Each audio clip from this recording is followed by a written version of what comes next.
You're listening to Live from the Heartland on WLUW 88.7. I'm your host, Katie Hogan, and my guest is our great friend and activist, Debbie Hillman, with the Illinois Food Farms Jobs Act, and also with, what's the name of your main organization? The Evanston Food Policy Council. Oh, yeah. Oh, yeah, that. Evanston Food Policy Council. And don't we have the Chicago Food Policy Council meeting coming up soon? Yes, Isn't the annual meeting? The big food summit is April 8th at the April 8th. Cultural Center, downtown Chicago. It's a great event, one of the best networking Really excellent. Events, diversity in all directions. Yeah, it's great. It's great, and I encourage everybody to make it there. The other thing I wanted to make sure we touched on was the Edible Chicago that you handed out. Tell us about this magazine. Yeah, this is great. Edible Chicago is a new magazine. They just came out with their third issue. It's a quarterly. It's free.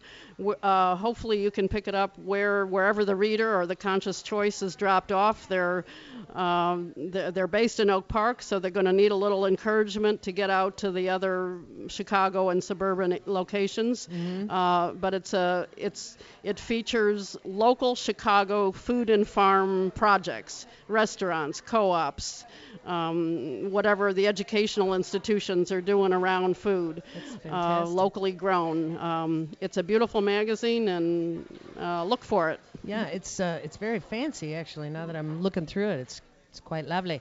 I was thinking that you were part of editing that, but I see that it's. No, I just help them get the word out. Yep. What would you say is the next most important thing that folks who are interested in being activists with this whole realm of questions, which I think you're right, it touches everything. And if we do get an understanding of how best to feed ourselves from local folks and thereby supporting local folks, we will have touched on energy, healthcare, education, all of the things that our new president just said he wanted to turn on their ear and change direction for. What would be your advice on folks who wanted to get involved in this whole area of activism? Because I think they're out there in droves. Yeah, I would say to everybody, there is room for everybody in this. We don't all have to agree on every period and comma and hyphen. But we do have to agree on the larger pieces of our world. And the people who are involved in food and farm tend to think that if we hold one goal, that everybody should have access to fresh, healthy food. And if we arrange our systems all around that one goal, everything else will fall in place. That doesn't mean we don't need people working on all of those other pieces. Yes, right. we need a good transportation system. We need renewable energy. But it's food brings people together. So I just encourage people to come together, build bridges, work in your own community, and as you get your own community stronger, you will connect up with other strong communities, and little by little, step by step, we are rebuilding our world, and it's wonderful. I agree. There's actually a group working on getting a neighborhood market here in Rogers Park started. Oh, wow. We're hoping to start it on Glenwood Avenue this summer. Wow.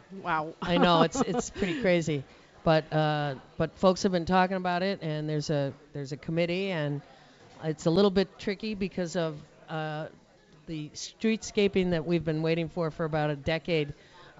Threatens to actually happen this summer, which means that on Glenwood's, which means that our market may have to move to the south end of the street, more towards Pratt. But nonetheless, it would be a giant step for us, given fabulous.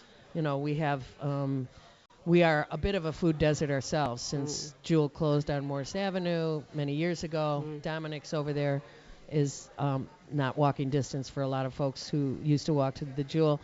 That's the other part of it is, whether or not people can actually access. That's always a question. As far as local Chicago food systems, the poorer the area, the worse the food that they have access to is generally the that's case. usually the case. So what do you see as most positive in terms of feeding those folks who need it more than anyone, need a better and improved situation more than anyone? Do you think that the group that we generally meet with, the Food Summit folks, have that in mind as well? Absolutely. The Chicago Food Policy Advisory Council is a coalition of a myriad number of organizations in Chicago proper, as well as outline, and they bring together the health people, food people, farm people, community building, economic development people, because there is economic development in feeding ourselves using our own resources, our own resources being land and labor, people. And this is a way, so a lot of the effort is currently involved in creating urban farms and community gardens and getting community members working in their own communities. I don't think we can look to mandating that the chain stores have to have a store in every food desert. That's not sustainable. Right. We have to figure out how to support it on a small level, on a community-based level. So what government needs to do, and I think this is the role that government needs to play, is to be a coordinator and a facilitator for any community that has an issue. Let the community, through their aldermen or through other officials, let the community come together and bring one or two major issues to that alderman, and then the alderman can take it to the city government, and they will hear at the city government that other communities are dealing with the same problems, and all of a sudden we have economies of scale and in community building. So the community can figure out on their own what they need in their community, and then find similarities with other communities to make it efficient. So this is very abstract, but people are doing it. People are creating their gardens. They're networking. They're bringing in food mobiles. Some of the food banks are doing produce mobiles, bringing food to the food deserts rather than asking the people to come directly to the food banks, which is also sometimes an issue of transportation and Right. and other.